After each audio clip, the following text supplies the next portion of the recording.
go on. Anyways, 'tis the time of year to think of fall and seasonal celebrations. And I don't know if any of you have ever stopped to wonder, why am I doing this? What is it that what is it that makes the calendar tell me, okay, now I need to dress up and go trick or treating? What makes the calendar, why am I suddenly doing some kind of harvest holiday when I don't even have my own harvest in November?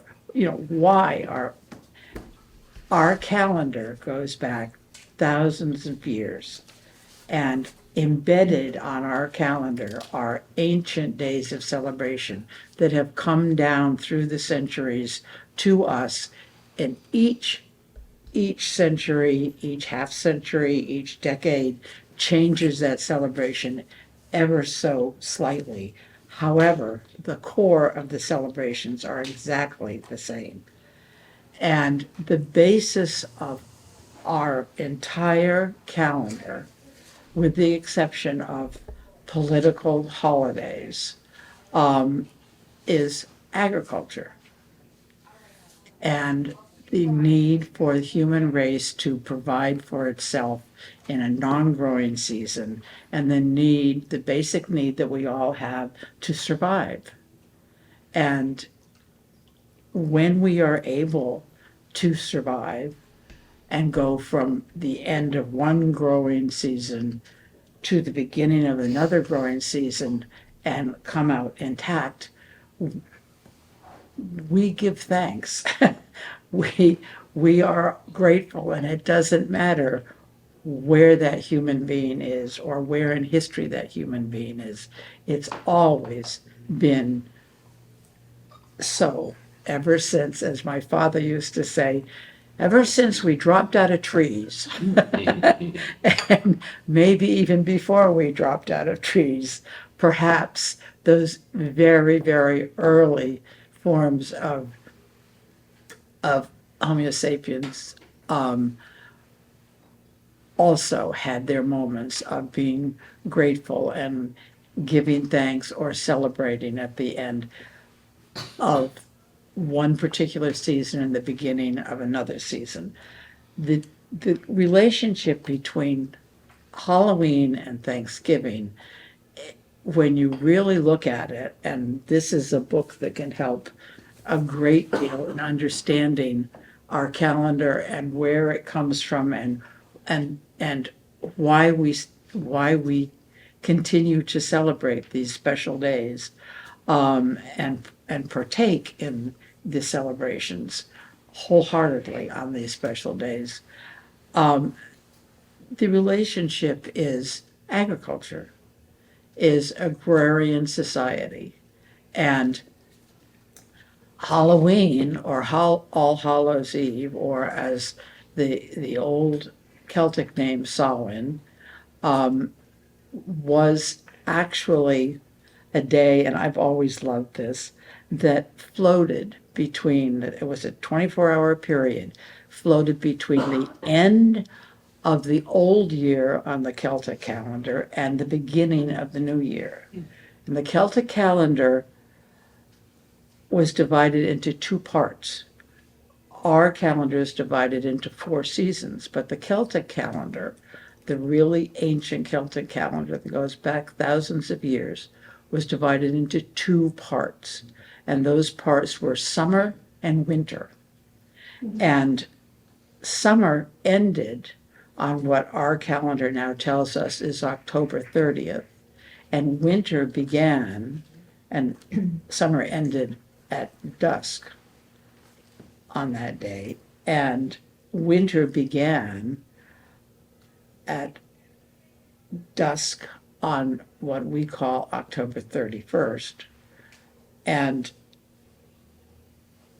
began the new year on the Celtic calendar.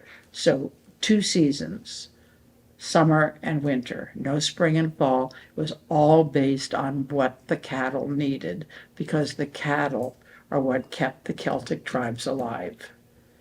and that's the Celtic tribes all over Europe depended on their cattle. Before they became farmers, they herded cattle, and that's how they lived. Their cattle provided everything for them. And so that one 24-hour period between the end of the old year and the beginning of the new year was a period when the veil that separates, that they believe separates the world of the spirits from the world of the living, breathing humans, thinned to the point where spirits were allowed to return.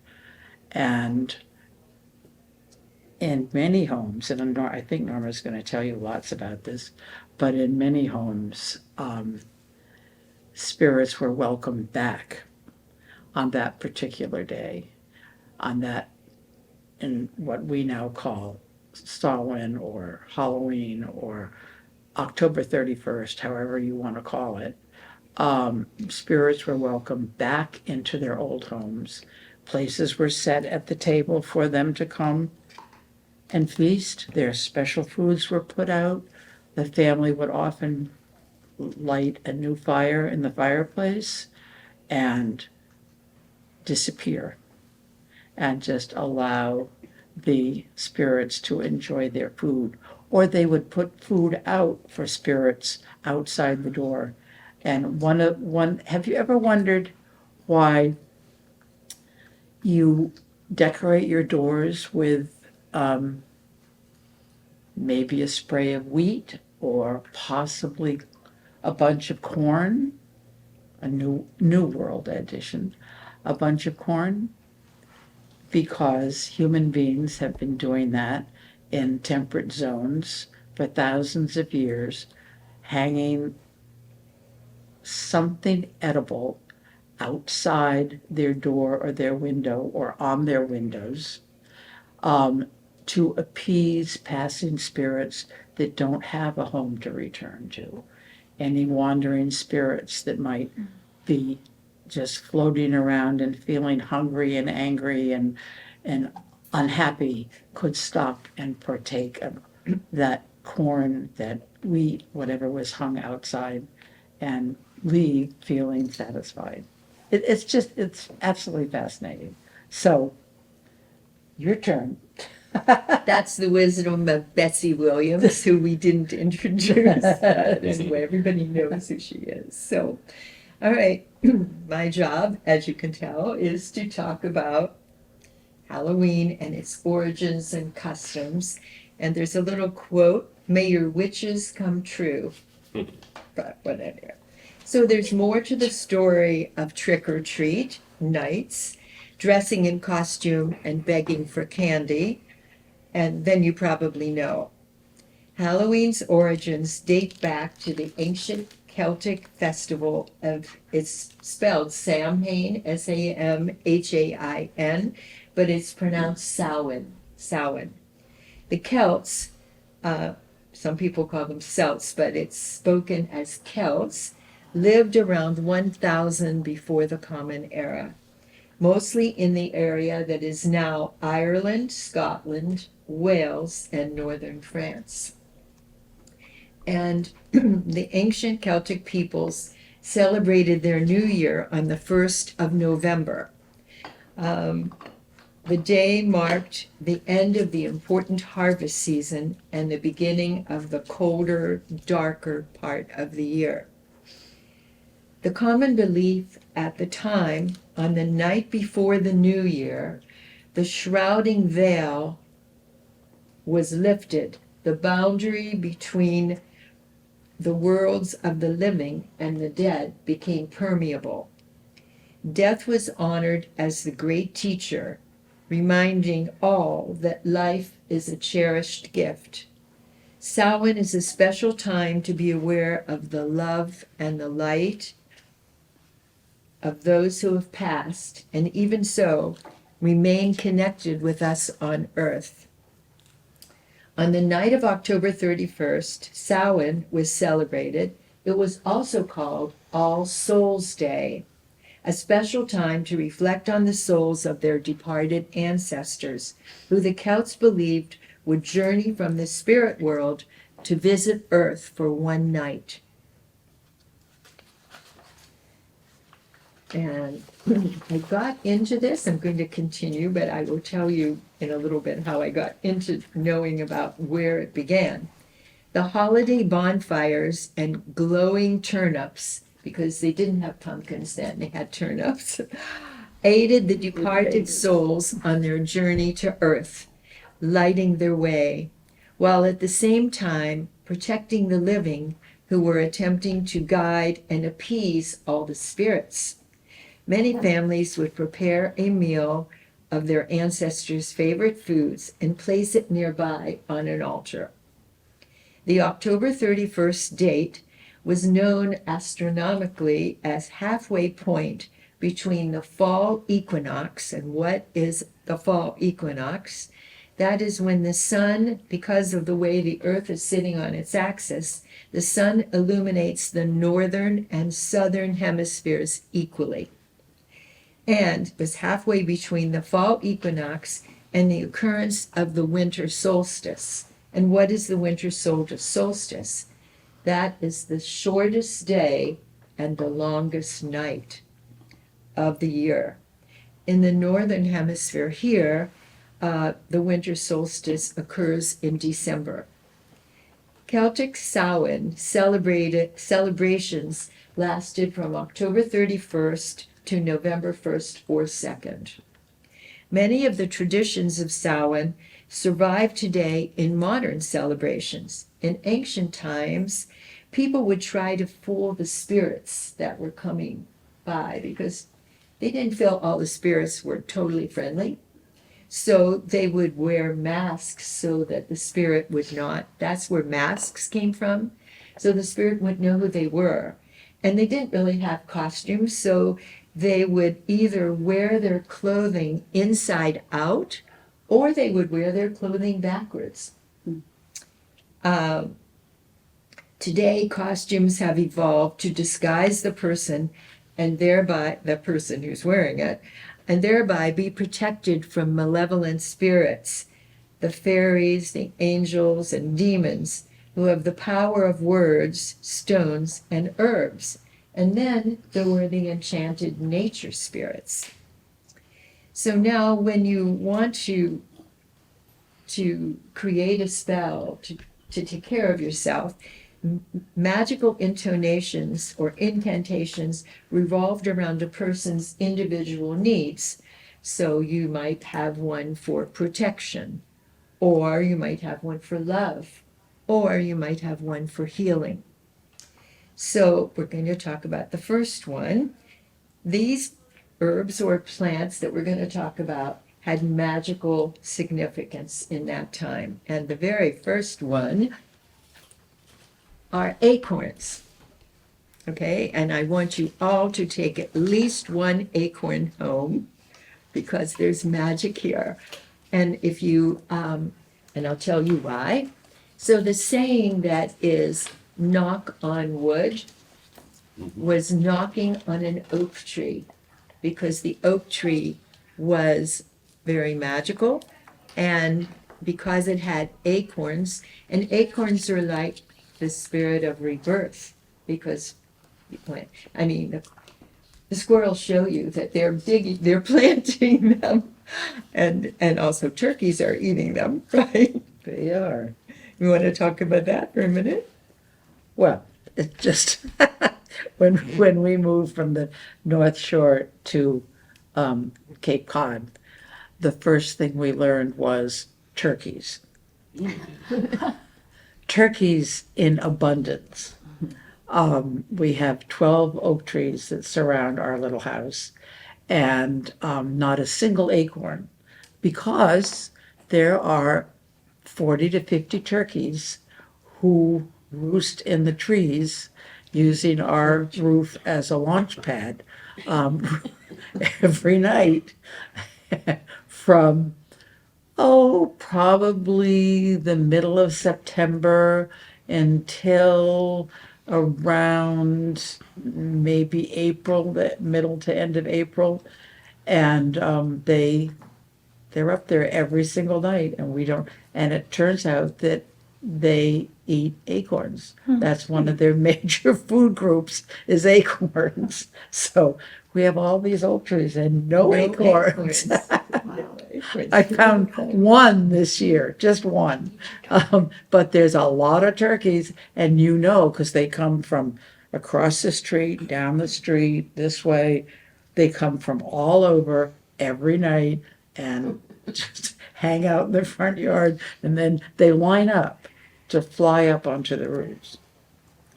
Do they can't- leave you a gift when they're up on the roof? Oh, do they ever? Oh, no.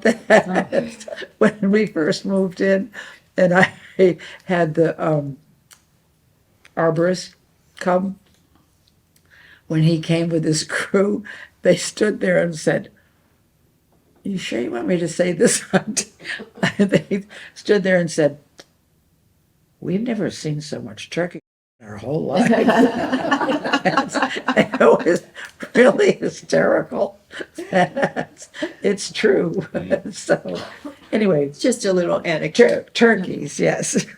But those turkeys for the first for the pilgrims' Thanksgiving feast, I'm sure had fattened on all of those acorns. And I never knew that. That- Did anyone else know that turkeys ate No. acorns? No. Well, No. pigs eat acorns too. Squirrels. And yeah, but pigs, acorn-fed pigs that's a delicacy, yeah. Thank goodness. All right, so we're going to go back So to the. carry on. I'm going to just tell you that. All right, so the oak tree botanical name is Quercus alba, and the nuts of the tree are acorns, and oaks were sacred.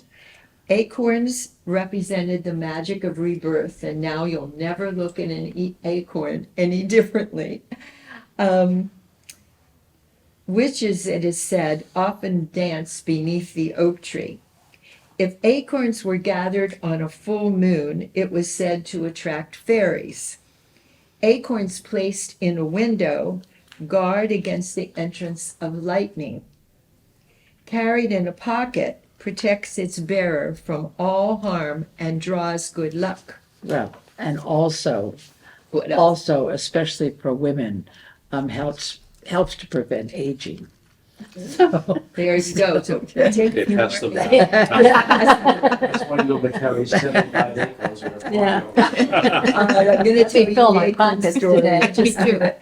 So, and here is the last challenge. So remember, knocking on wood for good luck began as knocking on an oak tree. That's where that saying comes from. But here is the challenge. If you can catch a falling oak leaf now, because the leaves are falling off the tree, but catch it before it hits the ground, you shall have no colds all winter. Oh, And it's really I can a cancel lot that of flu fun. shot? yes, you can. Try I'm going today. I think I can. And the COVID shot. All right. So, this is just also another little aside is that Steve and I were recently in Turkey and we took a day cruise down the Bosphorus. And on the cruise was this couple from Ireland. And it turned out, as the day progressed, we learned that she lives in West Cork. And in her town, they have a very big parade for Samhain. They celebrate Samhain. And they make these giant puppets with big heads to represent the different spirits, some good, some not good. And she was a sewer of the puppets, of the puppet faces. And she actually sent me a lot of information about how Samhain is celebrated in Ireland, in Wales, in Scotland. And there was a show on Netflix. I don't know if anyone saw it. It's about a Samhain celebration and what happens. And the name of the Netflix movie, I guess, was called Bodkin, Bodkin. Has anyone seen it? You can, I saw part of it. did you see the big puppets that were in the, and she actually sent me a lot of, and she said, I watched Bodkin and thought it pretty good. My own cousin made a small appearance. He played Barry in real life. No. So, but she says that those weren't our puppets, but a number of groups are making them now, very much like ours. So anyway, so that was just a fun, and then talking, let me think, what am I talking about with you? Oh, so talking about oak trees and whatever, a couple of weeks ago, Steve and I went for a hike in the woods. Where were we? Not Andover. North Andover, and it was a conservation area. It was a, yeah, I guess it was a conversation. And so we had, Trustees of the reservation. what? Trustees of the. Trustees of reservations. Oh, you were the trustees? Yeah, that's where we went hiking, because his daughter, who lives in Georgetown, said that's a really pretty hike. So we walked in, and I noticed that when first were starting to walk on the trail, that there were a lot of tree roots, which made it mean you will be looking down at all times while you're walking. And another really lovely younger woman was also entering the trail at the same time. And she said, and we were saying, should we go up this way or that way or whatever? She said, why don't you walk with me and I'll show you a nice trail and we'll walk together. So while we were walking, I was picking up acorns. And finally, at halfway through the walk, she said, why are you picking up so many acorns? And so I said, well, I'm going to be talking about Halloween. And I said, and I belong to the New England unit of the Herb Society of America. And she said, well, I know someone who's into herbs. And here we are in the middle of the woods with someone we don't know. And she said, do you know Betsy Williams? It was my territory for 55 years. But still, I just grabbed her. I said, it was meant to be that we met and that you've been walking with us. But it was like, oh my God, of all the people that we know, Betsy Williams. So she was very much wanting to see Yeah, you, no, and she we- thought you were still living out there. She used to be our dog person. She does we had Reiki doggies. on animals at end of life or sick animals. So, and Horses and dogs and cats. and It's it quite works. She did Reiki on. We had a lab Rottweiler cross, who we absolutely adored, and of course he developed cancer because he was a big dog, and she did Reiki on him regularly. She would come, and he loved it. He just loved it. So So yeah. do. That and the little trip on the Bosphorus. And then Betsy Williams in the middle of the woods. It's just amazing. This, All right. this handout that you have lists, if you are interested in magical properties of plants, and a lot of them have magical properties, and the magical properties, of course, most of them are based on a medicinal, not all of them, but most of them are based on a medicinal benefit that you would get from that particular plant. And when you see magical properties listed for specific plants, particularly the ones that are fairly important or very important medicinal herbs, you need to remember that first came the magic and then came the medicine. First came, oh my goodness, there must be magic in this plant because when I use it for this ache or pain, or I use it for my child or whatever, I see a positive response, so there must be magic there. And then, of course, over the years, we've learned that indeed there are serious medicinal benefits from an awful lot of these plants.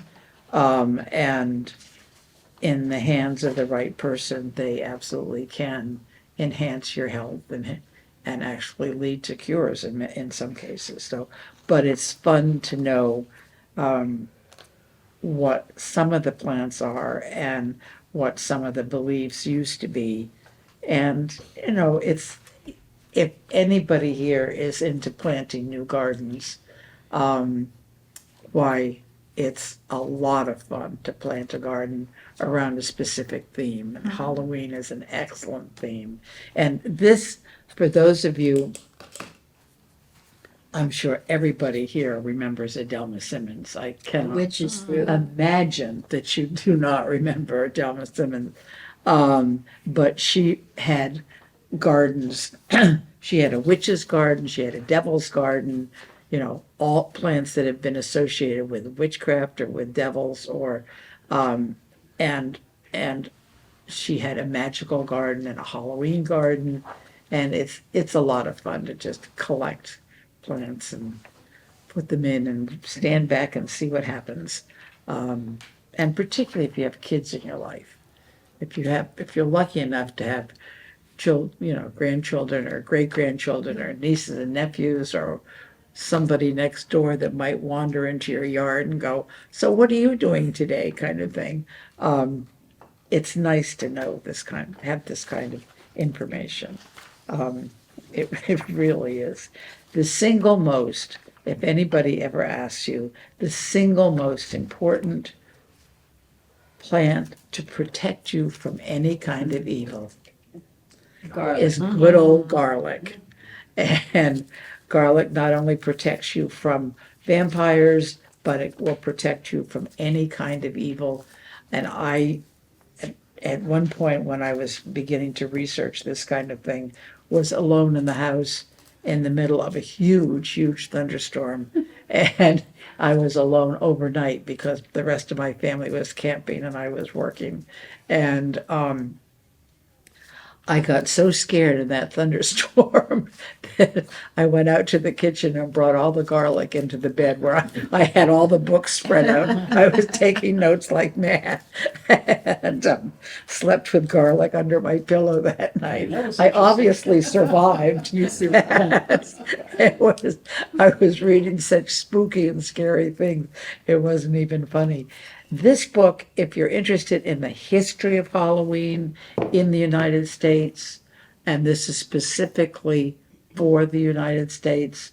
Now, these are all books that you'll find in a used In bookstore American history. or I hesitate to say at Amazon, but anyway, you will find them online in used bookstores.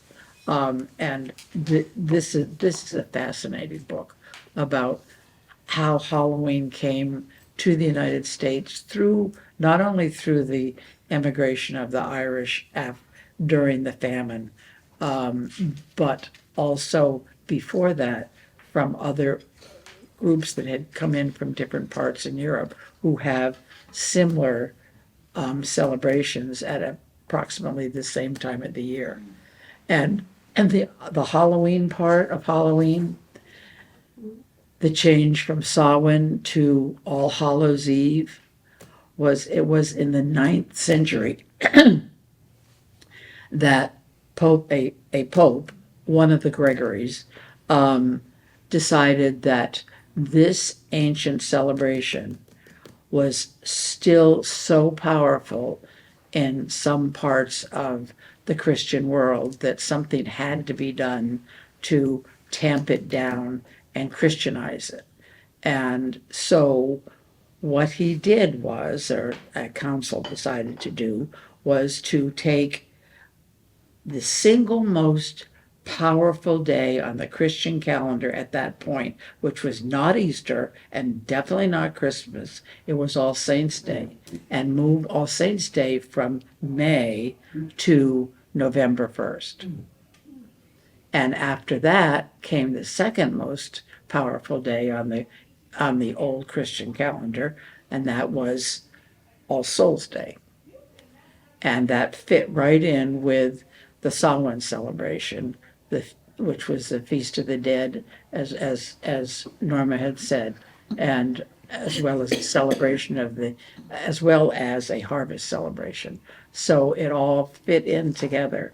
But Halloween of all the days on our modern up-to-date calendar, and many of them are days that were Christianized as Christianity spread throughout Western Europe and then around the world.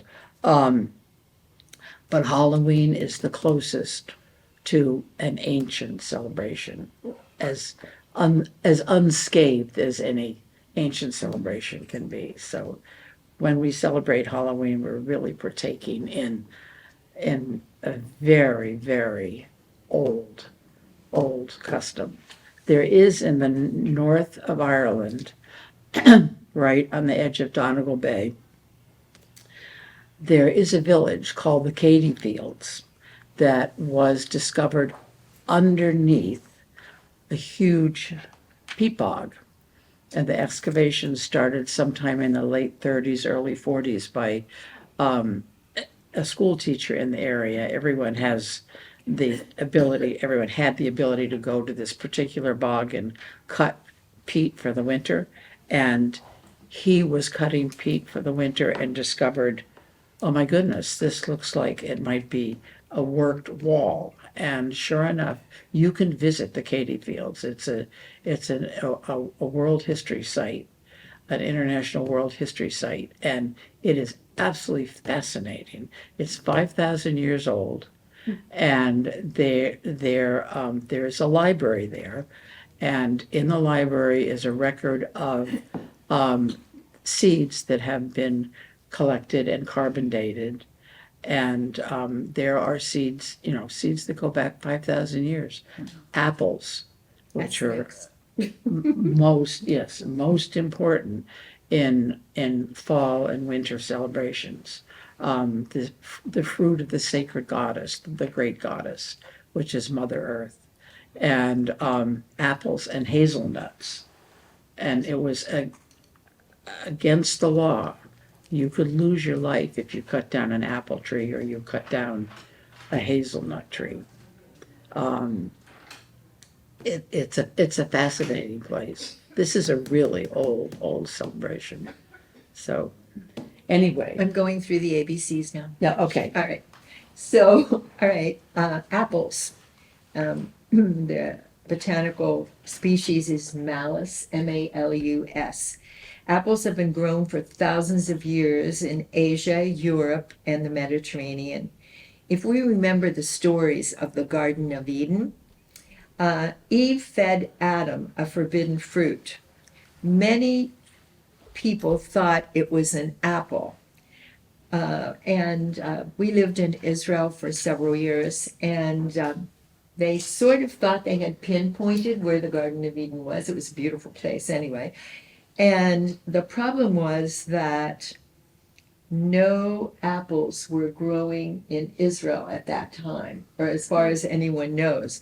However, the Hebrew words for apple and potato are similar. The translation is one is fruit of the tree and the other is fruit of the earth. Potato is fruit of the earth. Tapuach etz is of the tree. Tapuach is fruit. And tapuach adumah is fruit of the earth. So she might have fed him a potato, but we'll never know. No potato. No potato. You don't think so? All right. Well, No, I'm just no saying. potato. They But were hanging out in the Andes. I don't think they got over there quite yet. all right, anyway, that's just a supposition. By the year 43, the Roman Empire had conquered most of the Celtic countries. In the 400 years of Roman rule, 2 new festivals emerged. The Romans had their own holiday to traditionally commemorate the passing of the dead, named Feralia, Feralia, and Pomona, a festival to honor the Roman goddess of fruit and trees, as well as they celebrated Celtic Samhain, the beginning of the Celtic New Year. So here are some apple traditions that you can share with whoever. Peeling the skin of an entire apple all in one peel, and then throwing the peel over your shoulder could form if you went to look at it, could form the first letter of your true love's name. That's one apple tradition. And then the other is, and the first person to bite an apple floating in a pan of water would be the first to wed. So there's that. All right, now we're going to go along to basil. Basil, the botanical name is Ocimum basilicum, and that is considered a witch's herb, which maybe you never knew, but witches were said to drink about a half a cup of basil juice before flying off into the air. You ever hear that? Anyway, all right, now here's another one. I have chrysanthemums that are blooming in my yard on the Cape right now. And the botanical name is Chrysanthemum morifolium. The flower's name is derived from ancient Greek and has been cultivated as far back as the 15th century before the Common Era. There are numerous species of chrysanthemum. Celts liked to plant these flowers in their gardens to please the fairies, and the fairies liked to use the chrysanthemums in their bonnets. Who knew that fairies had bonnets? But whatever. A bouquet of chrysanthemums in your home is also a good way to remember those who have passed before you. All right, the next one is elderberry, which is Sambucus nigra, but in the States, or at least in the Northeast, it's Sambucus canadensis. The plant with the strongest ties to Halloween was elderberry, a small bushy tree with white flowers and black berries. Elderberry was associated with the Germanic goddess Hola or Holda. She was guardian of the dead. The goddess survives today as a caricature of a witch. She helped souls cross over. She helped them and took messages to them, perhaps written in elderberry juice ink. We're not sure about that. Now, here's some interesting things. Elder bows, branches, were used as magic wands for centuries. Did you know that? And when branches were cut, and I haven't tried this, but a red sap bled out of the bow. Has anybody cut an elder bow? Did you notice that? I haven't. The deer do it for me. What? The deer do it for The me. deer. I've never seen it drift. Oh, okay. In the U.S., people carried pieces of elderwood for protection and tied prayers to its branches and left apples as offerings. The elderberry has also been revered for its health benefits, rich in antioxidants and vitamin C, and a possible antiviral herb, which has actually been discovered in a laboratory in Israel. And they do sell elderberry tinctures if you have the flu or something like that. All right, then there's garlic, which is used for protection and healing. Roman soldiers ate garlic before battle to give them courage and strength. And maybe if they had bad breath, then the enemy stayed away from them. I don't know. All right, another one, which I've seen growing in Israel, is mandrake. And mandrake is Mandragora officinarum. This is a genus of 6 species of hallucinogenic plants in the nightshade family. Has anyone ever seen mandrake? No. Have you ever seen the root of mandrake?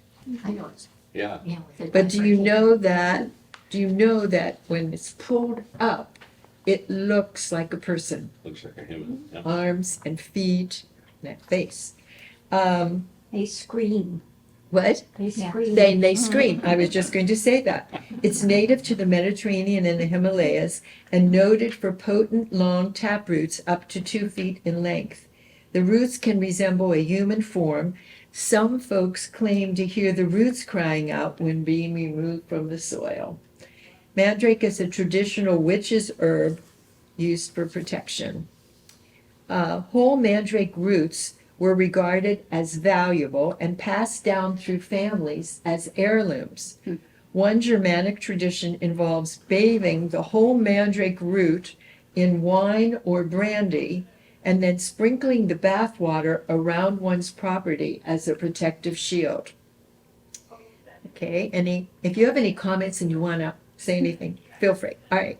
The next is rosemary, and I would say that if you don't know that, rosemary has recently changed its botanic name. It has? Yep. The new name for rosemary is Salvia rosmarinus, updated due to recent. What? Now it's a salvia. It's a salvia. That's exactly it. Rosemary is now found to be more closely related to sage. They've been doing DNA on it and things like Really? that. Huh. So it's now a salvia. All right. Magical uses. Hang rosemary bundles in front of your door to keep harmful spirits from entering.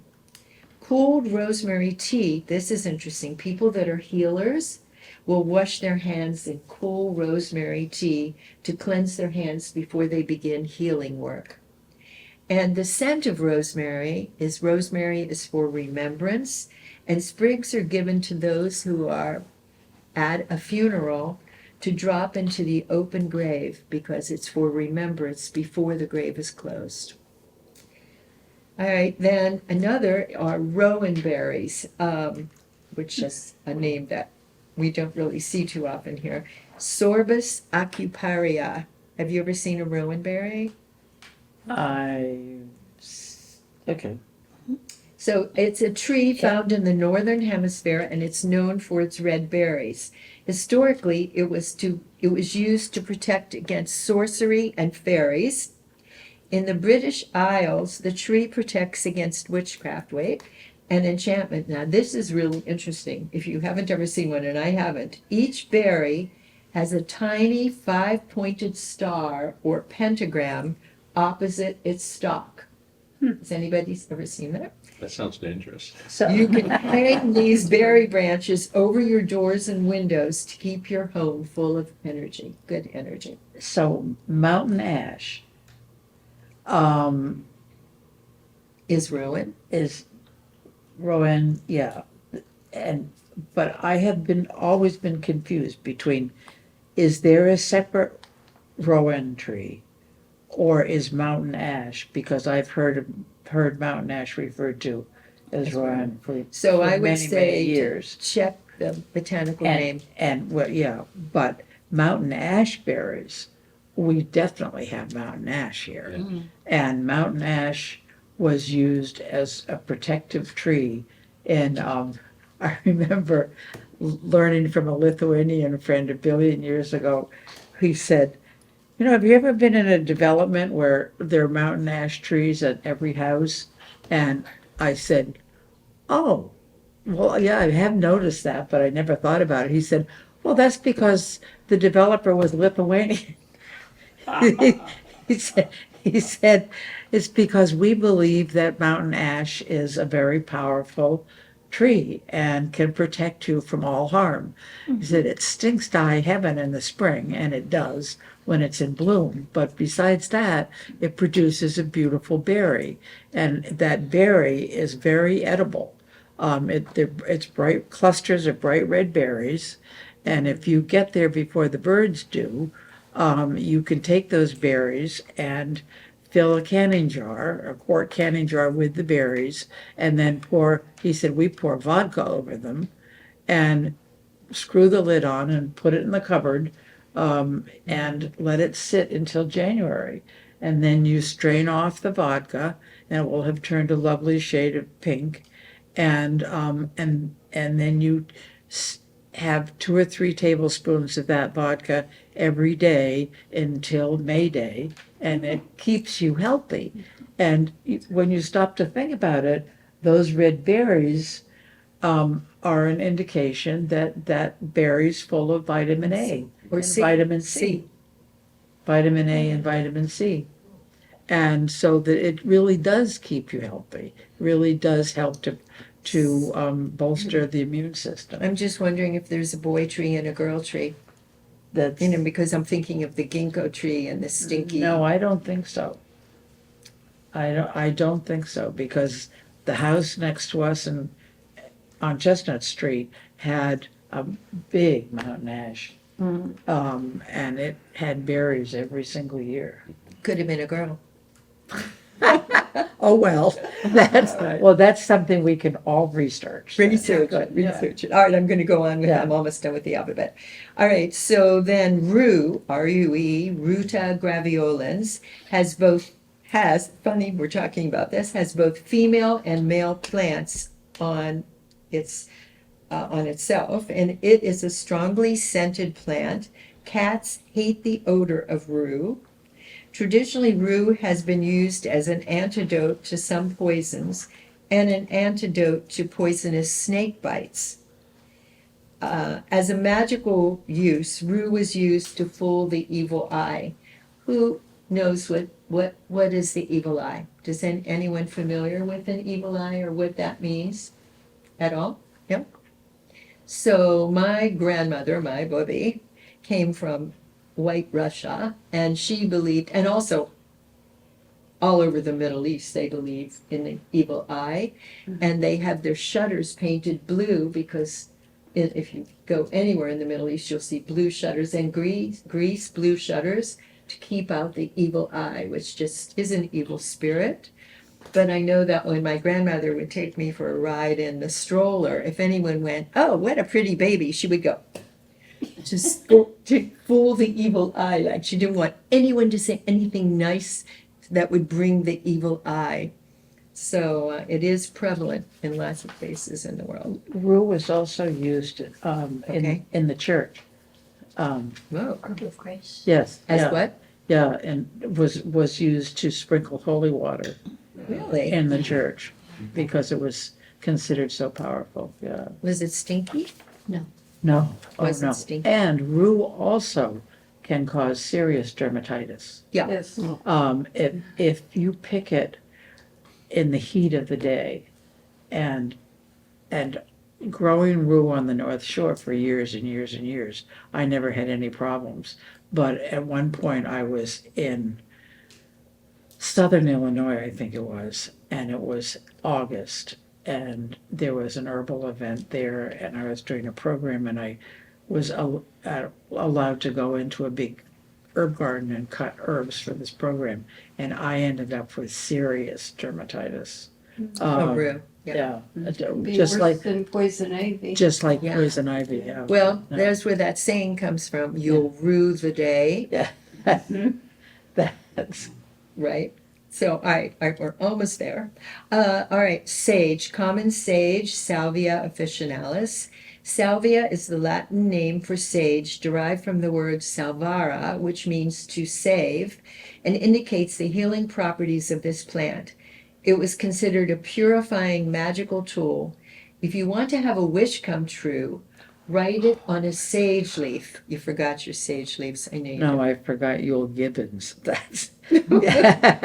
Write it on right. write your dream on a sage leaf and hide it beneath your pillow.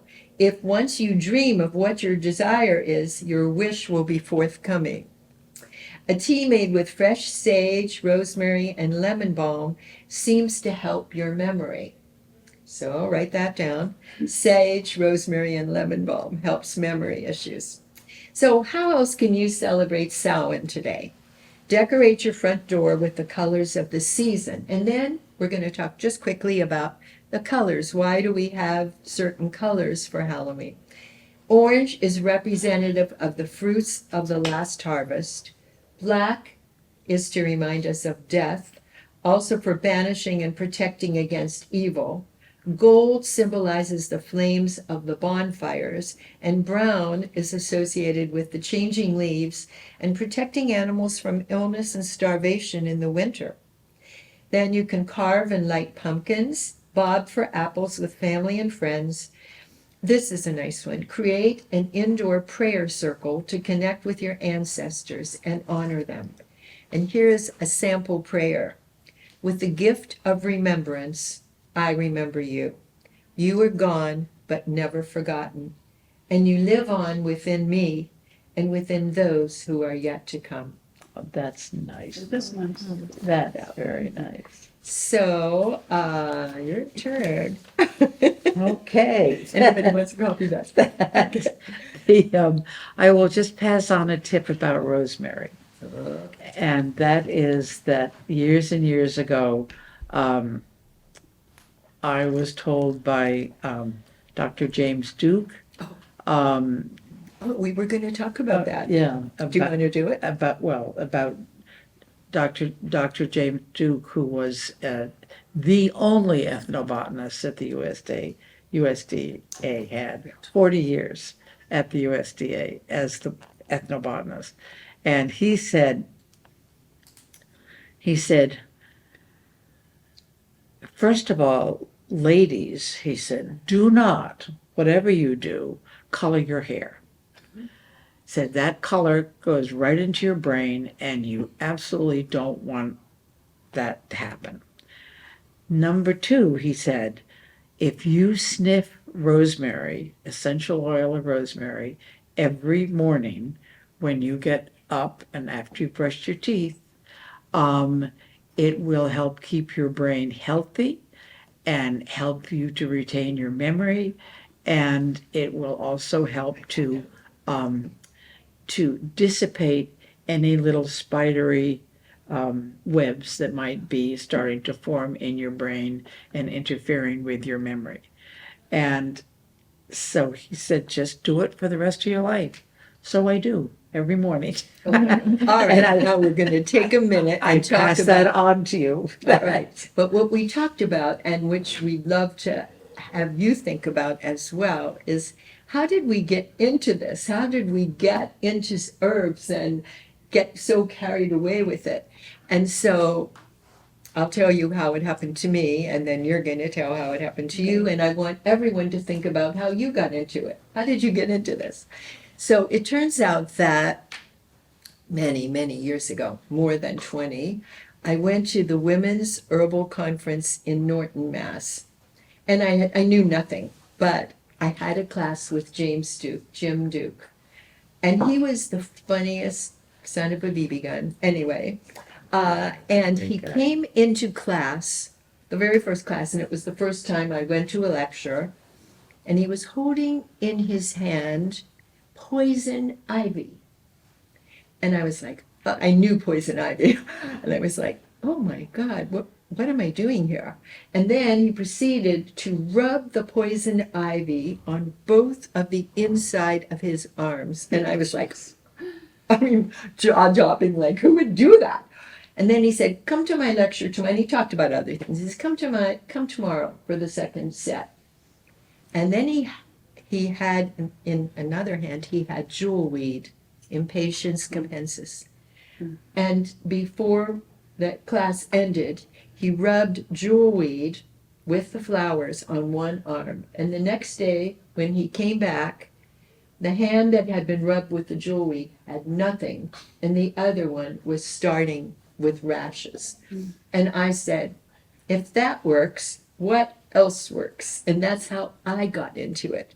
How did you get into it? Well, mine started with moving into an old farmhouse in Andover back in 1967, and with 3 children, 2 cats, and no car. Some of you may be able to relate to something like that. It's like, oh my God, what am I going to do here? So I ended up getting very interested in helping our oldest daughter, who at that point was 6, to plant a garden in the spring that was a Peter Rabbit garden. We decided we needed to. So I read them Beatrix Potter all winter long and tried not to kill any of them, and decided in the spring that we would plant Peter Rabbit garden, which we did do. But at the same time, you may remember Book of the Month Club. And the Book of the Month Club, of course, sent all kinds of information all the time. And I joined the Book of the Month Club to try and maintain some sanity. And one of the offerings, the Book of the Month Club, was A Merry Christmas Herbal by Adelma Simmons.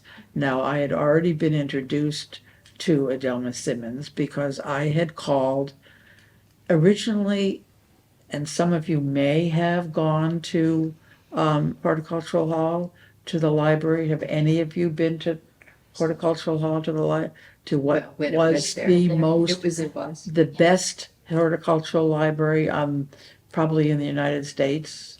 I mean, it was fantastic. Plus, it was an absolutely beautiful, beautiful room. But on the second floor, that was up on the third floor. On the second floor was the offices of the Herb Society of America. Okay, and there was a little library in there and a librarian. And I dared to poke my nose in there and said, what would you recommend as a book on for beginning? And this was before I got Adelma's Merry Christmas Herbal, and she said, oh, well, you know, there's this woman down in Connecticut who's writing these books, and you might be interested in her book on growing herbs indoors because that might work for you. I said, okay. Well, we became friends, and she finally had to say to me, you know, I really can't talk to you because you don't belong to the Herb Society, and I really shouldn't be sharing all of this with you. But, and yeah, that really was true. But she was just a lovely person. And so when I got this Merry Christmas Herbal, I thought, I wonder what that is. I got it and opened it up, and that was it. I was like, oh my God, look at this. Look at all these feast and festival days that I knew nothing about, things that the kids and I can do together. And then came the questions, because I happen to come from a family of historians and librarians, and then came the question of, you know, why, what's going on here? I never knew any of this. As a good Unitarian, we definitely didn't celebrate, you know, all these feasts and festival days. And so that was my rabbit hole, was Peter Rabbit and Adelma Simmons, and that And amazing became my people. life. I mean, that was it. So anyways, are we moving on to I think Thanksgiving you a better little do bit? it. Yes, because I'm sure this wonderful man has something else to do with his day. But, so next on the calendar after Halloween comes Thanksgiving. And we all grew up, at least I will speak for me, I can't speak for you. I grew up in elementary school and in middle school and high school being taught that Thanksgiving began with the Pilgrims who landed in Plymouth and survived a terrible winter and then managed to plant a crop, and so they declared a day of Thanksgiving, and that was the first Thanksgiving ever. And then I began reading and learning about horticultural history, and it was like, wait a minute, this is not why they celebrated.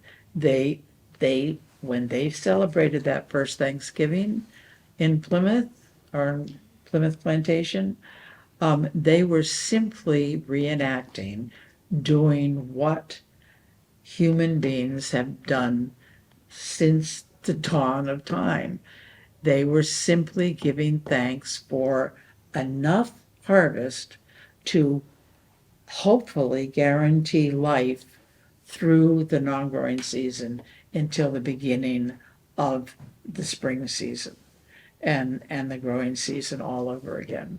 And so over the years, I've tried to encourage people to think about what that would mean, because in years when there was not a good crop, in years when the weather did not cooperate, in years when there was sickness during the growing season, there were no harvest festivals. There were no feasts of Thanksgiving. The Thanksgiving feasts were always declared when there was something to be genuinely thankful for. And so hence the skipping of the years. And I just read last night a fascinating little piece of history is that Edward Winslow was one of the original settlers in Plymouth. And he wrote a letter in 1621, just after the first harvest festival in Plymouth, the one that Massasoit and his braves attended, along with the pilgrims that remained. And but he wrote a letter to a cousin in London in 1631 describing, it's the only written description of that particular day of Thanksgiving. And he said we had a harvest, he referred to it as a harvest festival, and we had a day of Thanksgiving and celebrating because of we do have now enough to last us through the winter. So that that's our original Thanksgiving ideas were based on an ancient tradition reintroduced to the new world, except that Native Americans, all of our native peoples all across the North American continent, had always had their own harvest celebrations. If you don't have a harvest, if you don't have a sufficient harvest, your family, your tribe, your village is not going to live through the winter. I mean, they're just not, period. And it's really interesting to think about what a total harvest really is. A total harvest isn't just piling up a bunch of rutabagas in your cellar along with garlic and pumpkin and going, well, that's it. A total harvest means every single thing you need to survive, including your medicines, has been stockpiled. Everything is in place. There's enough in place, enough wood in place to keep you warm. There's enough food in place to keep everybody alive. There's enough grain and grass and silage in place to keep your animals alive. There's enough candles have been made to provide a little bit of light during the darkest times of the year. Medicines have all been made. Herbs have been picked. There's something has been provided to drink because you couldn't drink milk. Milk made you sick. Everybody knew that. Milk was used for butter and cheeses, certainly not to drink. You couldn't drink the water because you couldn't trust the water to be, not contaminated. So you had to drink something that was fermented. So there had to be an entire fermenting process that had gone on. Apples were the big thing to ferment. But then all the grains could be fermented too. They just took a little longer. But apple cider, hard cider was the drink. Children started drinking hard cider at the age of 3, morning, noon, and night, because that's what you drank. And there wasn't any coffee. You might have some tea, but not Asian tea, not Indian tea, not Chinese tea, but just tea made from herbs. That's what a whole entire harvest is. It's a lot. And after all that's in place, if everybody knows that everybody's secure, that's when you have your celebration. And when we have Thanksgiving, that's what we are doing, is recreating that same sense of, gathering together, feeling safe, comfortable, happy to be together, and feasting on the foods of the season. The fowl, the root vegetables, potatoes now that we have them. Thanks to those Spaniards who took them from Peru Peru, and yes. more potatoes To- than to- anywhere else in Yeah, the world. took them. This little book just came in the mail yesterday, or day before yesterday, I guess. There is, I've discovered online, and I don't know if they exist in any particular place, but somehow I discovered them online. The New England Historical Society.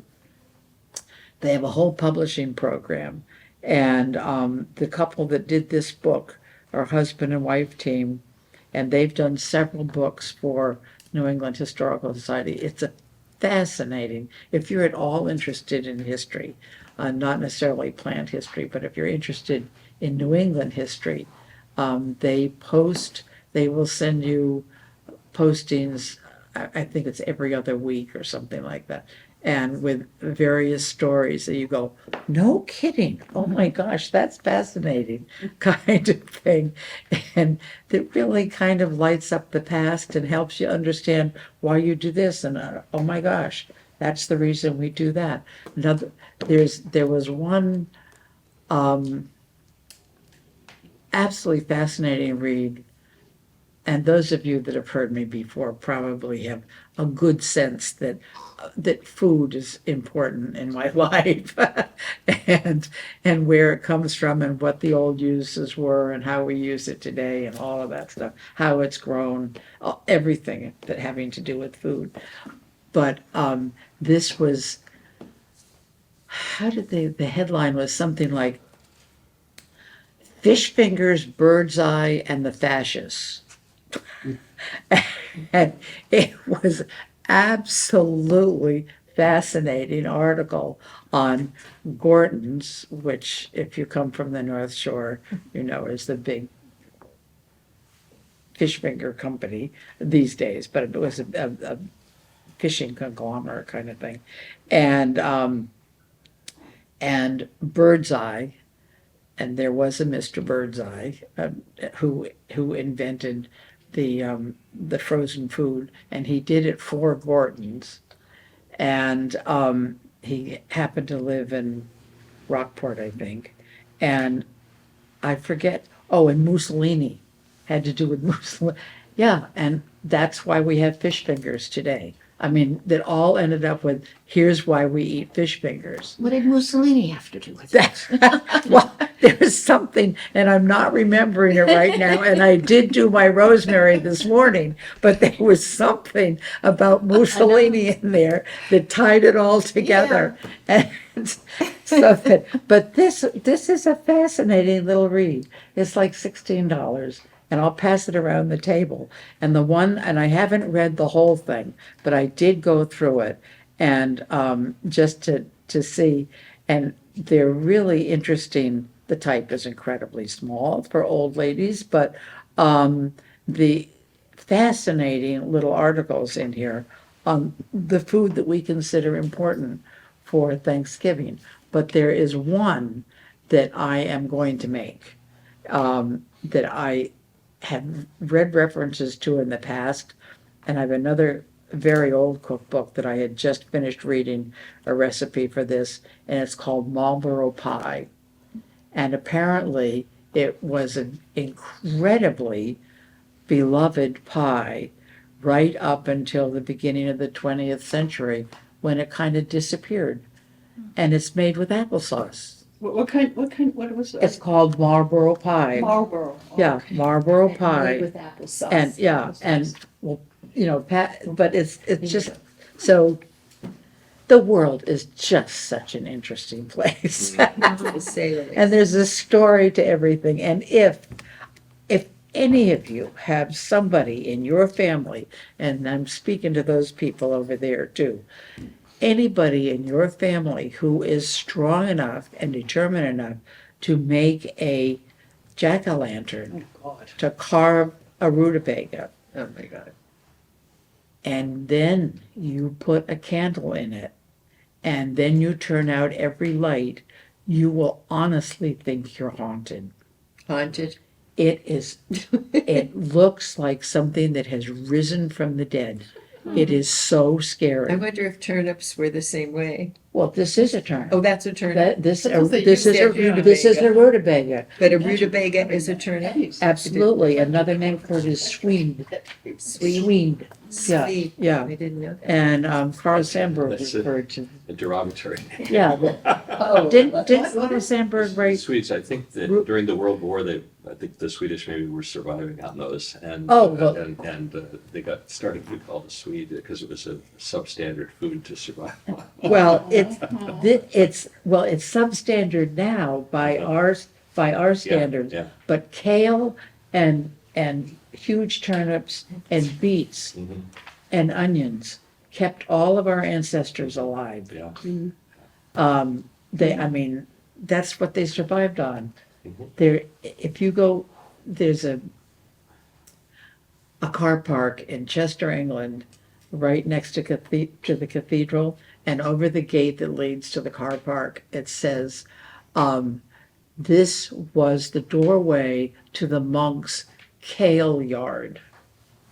And so it turns out that car park was the monks' garden, and the only thing they could harvest all winter long was the kale. And they could go out and pick kale. Steve hates kale. That's, I know, Ned hates kale too, Right. but it's very good for you. A good source of vitamin D3, by the way. I know. You won't convince him. You know, at one of our meetings, I don't know if any of you remember this, but they were talking about the pilgrims, and they learned from the Massasoits, I think, that Jerusalem artichoke provided a great tuber. Yes, Yeah. absolutely. And it was growing wild everywhere Yeah, in That the was, country. that was in the Native American garden at Is Elm it right? Bank. It Is that- was, Yes, yeah. okay. yeah, Yeah. yeah. I still grow them. I used to grow them. To peel them is a pain in It the is. butt. I'm waiting till. mine But get they bigger. are very good. Yeah. Yeah. They are good. Somebody peel them for me. Does anybody else want to share how you got into it? As far as herbs. How about you? Oh. Come on. Well, okay, it was back in 1988. I moved into my second home in Norwell. Okay. And the lady there had left a few little herbs in her garden. She had some germander and some lemon balm and there was something else, but I can't remember. I said, "Oh, isn't that sweet?" And then a while after that, many years after that, I started taking classes at Elm Bank for my master gardener, and I did that and everything. And then when I finished that, I didn't really know what to do with myself, so I decided, well, I don't know. And I was walking around one day, and I walked through the herb garden. I said, and I remembered my old herb garden. I said, maybe I'll try this, And so that's how I sort of came about. Doing it. Yeah. Mm-hmm.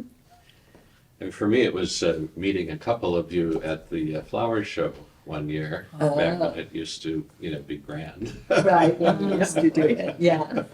And And you had, your little display set up and everything, and we talked for 20 minutes or so, and you signed me up. how many years ago? Well, I easily 15 or 20, yeah. Yeah, the real flower show. Yeah, the real. The real- Old flower show, yeah. Jane? It was the magic. As soon as I got out of college and had 10 minutes, there was a book by Lady Rosalind Northcote called Oh. Herb Lore. Oh, Whatever yes, it I was have called. that, yes, And that was my first introduction That- to herbs. And, absolutely. And the history and the magic. Yeah. And that's what brought me to herbs. Yeah. The gardening has kept me, but it was the magic that brought me. Yeah, The magic and the history. yeah. No, it was when I realized that that sage plant that I had just put in the ground, that my ancestors from 2,000 years ago, if one of them suddenly materialized, they would have recognized that plant. We would have had that plant in common, exactly the way that plant is today. And I just stood there mesmerized, like, oh my God, this is living history. Yes. This, you are really touching the past Yes. when you work with herbs. You also keep the knowledge going forward. And you need to share it, you need to spread it, you need to teach other people. You just need to let the world know, look at this, this is amazing. Rhonda, necklace. I noticed. what's your necklace? Oh, yeah. What is that? Oh, what is It's that? garlic. Smells better than wearing the real thing.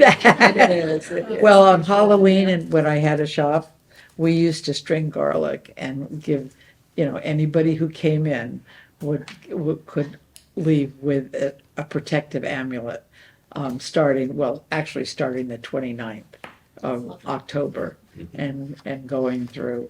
Halloween. And, I had one person come in once and she said, well, my granddaughter's being operated on tomorrow. I'm taking this to her. And I don't think she took it into the operating room, but she did take it to the hospital with her. So, Anybody else want to share? Rhonda? How did you get into it? Cooking. Julia Child. oh, yes. Ah, Yeah. She got me interested. Those days, you were lucky to find jars of interesting things. You didn't find fresh herbs at that point. That's- Julia was a member, Really? and right before I became a member. she was? Oh, sure, I didn't know that, really. I certainly did absolutely. not know that. Cool. Yeah. She came, when was the last time she spoke to her? Julia Childs? Her 50th anniversary, she was doing the circuit. And she spoke Yeah. to the unit. So, What year do you think? It probably in the early 90s. She lived in Cambridge and I Yes. bumped into her a lot and she was the Yeah. sweetest, most lovable, open, Yeah. friendly. She was. She was she and Jean Bird, and Jean Bird's husband was a spy, I didn't know that. and Julia Child's husband was a spy. Spy, Well, right, I two won't say spies. spy, but they worked for undercover. Yeah. Right, right. Oh. Oh, they were. Just An Jean article Bird for about the that. penny there, I think. I think so too. All right. So I think like many people, or like many of my friends, it was really my mother that brought me to herbs, that she loved to garden. She did grow up on a farm in the Midwest, but she had pigs and animals, but she loved she loved growing things.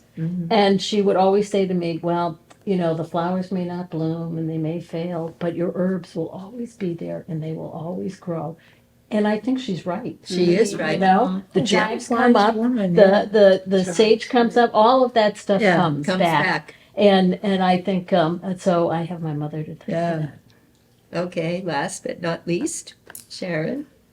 I think I always was interested in gardening. My parents' garden, my first apartment, when I left home, I had a pot of something growing. And I think probably a pot of basil was maybe the first thing that I grew. So it was cooking and food. But then I love crafts. And so I got really interested in natural dyeing. Took a trip to the Southwest and went to a place that wove rugs, and in the back there was a woman that had these huge dye pots, and she would go out and walk through the desert and pick things, and the company had its own recipes for dyeing, but on her days off she would experiment. She would just go off and pick things and see what would happen. What colors? And I loved that whole idea. And I thought, well, I don't live here, but I can do something similar back in the Northeast. And I never ran with that. I took a couple of classes, but it's always been fascinating to me using herbs for dyeing, and then I love the history of it. I love hearing. I love your stories, hearing about the Middle East, when we did the thing on the sumac and how it grows in the Middle East. It's all fascinating to me. I just love it. That's great. Maurice? You're not a gardener. Oh, she's a gardener. Oh, Oh, you you're see a her gardener. yard. Top Beautiful. gardener. That's all right. Okay. Steve, do you want to say something? You know, I got into it by meeting Norma 20 years ago. I didn't That know was a what simple herbs, but, path. Herbs to me were flavorings in food, and I never grew them, never knew what to do with them. And I met Norma in October of 2004, and the first time I was exposed to herb was the herb garden flower show, herb show at the Allen Bank down below, when they rang a bell before you can go into it, you know. And The sale. and there had to be Herb 30, sale. 30 women, and some men, but mostly women, working in the garden, working that whole show. And they would have tables all over the place. And as the day went on, the guys, myself, Kyle Scoville, Steve, yeah, Right. Beryl. Beryl, Steve Feldman, Jim was Neil, probably there too. we would all Yeah. break the tables down and pile them up, and we would start with like 40 tables of herbs, and by the time each show was over, after 4 or 5 hours, we'd have 2 tables left. Yeah. And that's where I got exposed to herbs, and then we started using them in the house, cooking with them, adding them to different dishes we made, and that was my introduction. But it was a wild introduction, I tell you. There was so many people and so many That people was something. buying herbs, you know. I didn't realize it was such a big thing. Yeah, when we had the sale, do you remember? How many- I how used many- to how many stand and types of ring the basil bell, they had. and people, 100 people would come running in with their That's right. little wagons, and And the other thing was, Yeah. they had herbs I've never heard of before, and Norma and other members would have these signs on them, ask me, and they would walk around and people, and they see somebody looking at something, and do you know what that is? And they would say, no, I don't know what it is, and she'd go into a whole dissertation. And before she left, that woman bought that herb along with her baby. So that was my introduction. And, We have a There I picture. am. I have a picture of her. yeah, I know. Send it to you. Yeah. So, it was it. It's funny, I recall the day when parsley was only available in a shaking jar. Absolutely, yes, absolutely. Yeah, when you made soup, you shook. Yeah. Yeah. Where does parsley come from? Oh, from a jar. God. And I thought pesto was something odd, you know, and now pesto is like big Everywhere. time. You know, everybody runs around with garlic and cheese and basil leaves and always making pesto. So Yeah. we've come a long way from that type of thing. You know, people really recognize it now and use a lot of it. I think it's pretty cool. Really. Girls, you were great. Thank Yeah, you. thank you. Good job, good job. And thanks to the people that gave little gifts to all of us, and feel free to take more acorns if you have people at Fill your pockets, you'll be ageless. Yes, absolutely, fill your We say Thank you pockets. for Wanda And and all the work she did to put this together. Yes, thank you.